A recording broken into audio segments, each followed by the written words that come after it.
So this is block 2 of the June Taylor Quilt As You Go. Sew by number, mix and match, 12 block quilt. My first video I'll link down in the description box. So here were the fabrics I used for block 1. These are the others I have to use, so we'll figure that out here in a minute. This is my backing, which you do need now because it is Quilt As You Go. All of the sandwiches done at the same time. And then the way this works is it's sew by number. So they do all the work of putting the pieces and numbers onto the batting. And then we follow suit with the instructions. So what I need to do now is go ahead and cut the block of choice off, which I'm going to have 4 of this one. And then I need to go ahead and prep my backing fabrics. So I'm going to need 4 squares following the cutting instructions. And then I will get out my arsenal of goodies here. I do like colored pencils, especially when using such a wide variety of fabrics. I went ahead and built my quilting bobbins and then my one of contrasting color that she calls for, which turns out to be a stitching placement cutting line later, you know, in the beginning of each block. So yeah, I'll just go ahead. I'm going to go ahead and I'm distracted. I'm sorry. My cat is driving me crazy. She's running around like cuckoo head. I'll go ahead and cut out the battings and the backings and come back through. So all of my batting squares are cut out. And all of my backing squares are cut out. So usually I like to flip it over. Smooth it down, take the back, make sure, you know, it fits, and then I spray baste. I spray baste onto the batting. June Taylor has a quilt basting spray. They did change the formula a couple years ago. It does not have a smell. I've noticed it's not as sticky, messy, residuey. So I do like this product. I don't spray a lot, just enough to hold that there. And what I'm going to do is proceed to all 4 just assembly line. So following the instructions, I had a contrasting thread in my bobbin, something that will show on your backing, I keep saying that, something that'll show on your backing for future trimming and placement. So I use just a light gray. Go ahead and, you know, follow suit on all my pieces. And then now we will go ahead and play with the colors and figure out what we're going to use here in the center. And then, what are they calling this block? They're calling it Courthouse Square. So we'll go ahead and find something here. Mindful that if you're using directional fabric, you have to think about your placement later. They show it a couple different times. For example, they're showing it here, here, here, and here. So they're touching. I'm doing this sample here. So they have a dark corner. They have a light corner, and then they have a dark corner again. That one would be up, up. That one would be upside down, upside down. So again, if it is a directional print that you're using in this center block, you have to think about your placement later. These are the fabrics I used in the first video, in the first set of blocks. And then these are what I have left. I am following lightly, loosely, the red, white, and blue. What it looks like though is they have 2 reds. I do not. So what I'll probably do is reverse it a little bit. Maybe I'll do a blue, a light blue, and then flip it and do like white, white, red or something. I just have to get out those color pencils and play with it a little bit. I can even mock up one of them without cutting and see what it looks like. Trying to think though if I'm actually even going to use any of these. The only one that looks similar is that outside dark blue. And then that red there is the same red on the tip. And then the pink, which in my case was a white. So yeah, I'll be back once I start playing with a little bit of the color placement in the fabrics. So here is my mock-up blocks. Since I didn't have the reds to do a half blue, half red, I chose to break it up into like the medium blues and then the dark blues. The mediums and the darks. I used the red as that center instead of the white. And then I did use one of my whites, which will end up going there. I have this other one. And what I could even do is do half and half. That way both are used. Which I think will be fun. And then I just need to be mindful. This is pictured as this guy. But as this guy, it would actually be flipped this way. And so I would have to flip-flop my white placement. And then again, pay attention here how it's flipped. Luckily, those are the last 2 to be stitched down. So I can pay attention to that a little easier. This is also where I remove that contrasting bobbin and I put in my quilting color bobbin. When I set all this up, I chose to make 4 of these. This is the color I chose to quilt with, which across this it turned out pretty nice. I mean, you can see it, but you can't. It gives it some texture without, you know, too big of a bold color. Now, you could go completely opposite, though. You could use a pink or a green or something that does show. You can end up having, you know, a reversible quilt with the artwork from the quilting. So let me go ahead and cut up some stuff. And like I said, I just need to be mindful when it comes to these 2 corners if they're different.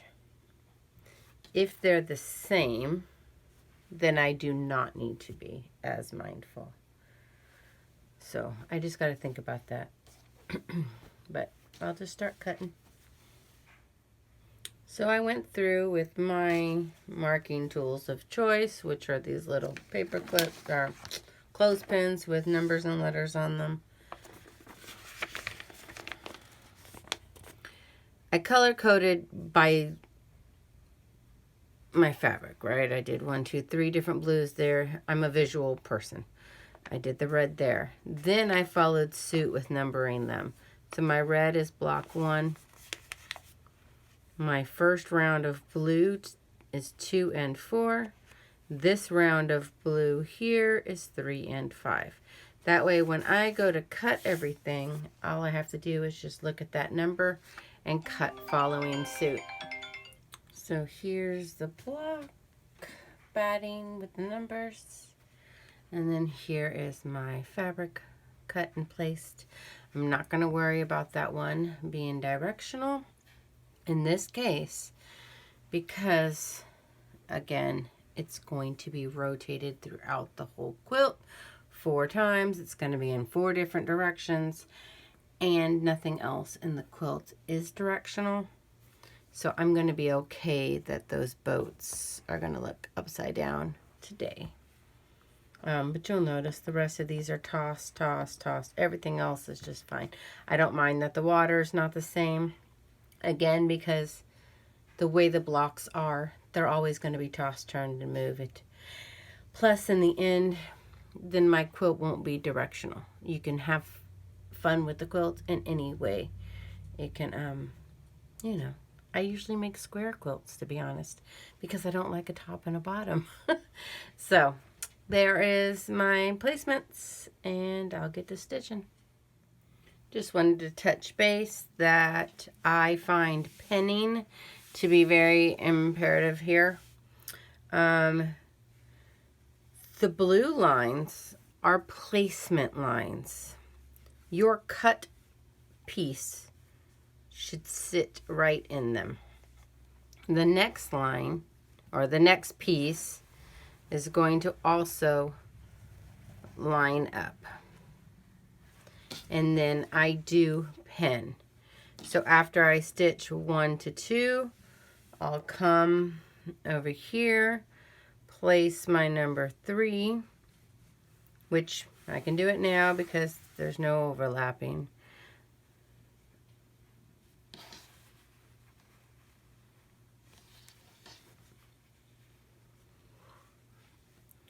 Pin number 3, I'll stitch this side, I'll stitch this side, I'll open both, and we don't iron these.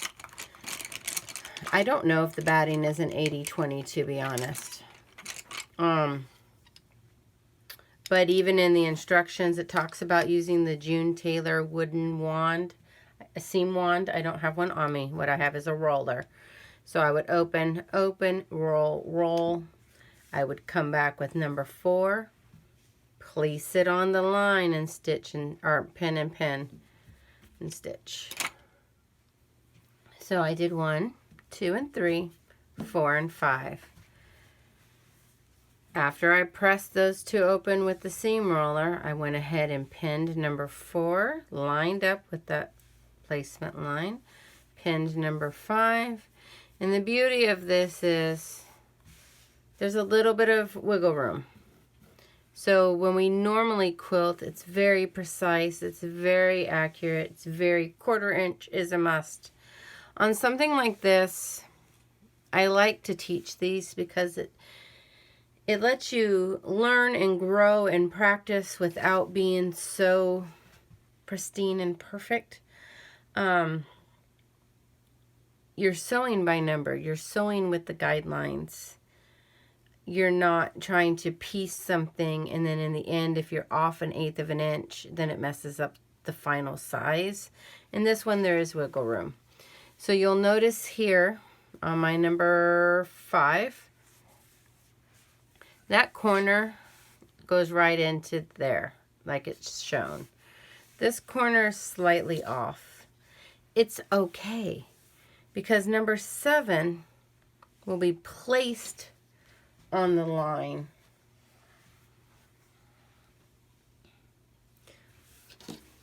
Following these placements. Number 7 is going to get placed here and pinned. So with that being just a hair off and this one being just a hair over, it's okay. Because now my 1/4 inch is from that blue line. Same here on number 6. I place, see him? He's a little bit short. So you go ahead and place with the blue lines as your placement, and then pin yourself, stitch yourself, and those little hairs, too shy or too big, will be hidden and your block will still come out correctly. I did want to point out real quickly that as soon as I'm done stitching something, I go ahead and trim those threads. I do that for a couple different reasons. One, so that we don't get threads all behind our pieces, and if you're working with light fabrics, you can see them. Two, it helps with future entanglements. And three, if I snip the front threads, I also snip the back threads. And that way, as you're sewing and quilting, those threads aren't getting stuck into the next spots. So you'll see here that everything has been trimmed off. So here I have all my parts and pieces stitched down. I know that's going to bug some people, but I'm just going to go with the flow. I'm just going to say it's okay that they're not facing the same direction. So now that all of those have been stitched, I do come over here to the corners. I pin the fabric in place. I check my back so that I can cut or trim anything that I might have missed. And now I'm going to follow suit to the directions. That contrasting original stitch is what I'm going to now follow from this side and stitch again, which will in turn hold down my block. And then I will trim accordingly to the directions. And that will be it. Okay, so here is my block, which when I originally laid it out, that's how it looked. But again, it's going to get tossed and turned 4 times. So let's say the boats are my navy blue. Then on the next one, it'll go here, here, and there. So it'll just be spun around. See if I can find my... Here are, well, first I have to show you my project bag. This is a June Taylor Quilt As You Go project bag. It was a 2-pack, 2 sizes. This is the largest one out of it, which is an 18-inch. So I did a Quilt As You Go for this block, for this back of it. I did add a layer of soft and stable and then quilted it again. So I built the block first on the stabilizer that came numbered and then put a layer of SF. And then I put a piece of soft SF and stable, in that not top SF. part. But this kit comes with the vinyl. Comes with the quilt by number, sew by number. Comes with a zippity-doo-done zipper, which means this is already inside the casing. But it fits these blocks beautifully. It's actually the project bag I take to the class. So, looking at today's block, it will be touching... So we're going to have block 1. See how much of this will actually fit in the camera. And then block 2 is going to end up right here. These will not actually touch because they're going to get the sashing put in. But it's going to be huge. I just realized that looking at it on this table. And you can see that I only used this one and this one again the rest were part of my fabric pool. So I know that they're going to coordinate. I know that it's going to be that red, white, and blue nautical themed. In the next set of blocks, I still have one fabric I didn't use yet. So that's it for today. Thanks for following along. Please leave a comment if you have any questions or suggestions or tips or tricks. I can't give out, sizes or anything, but I can just briefly walk you through my process of working these up. This video is block 2, which is also my class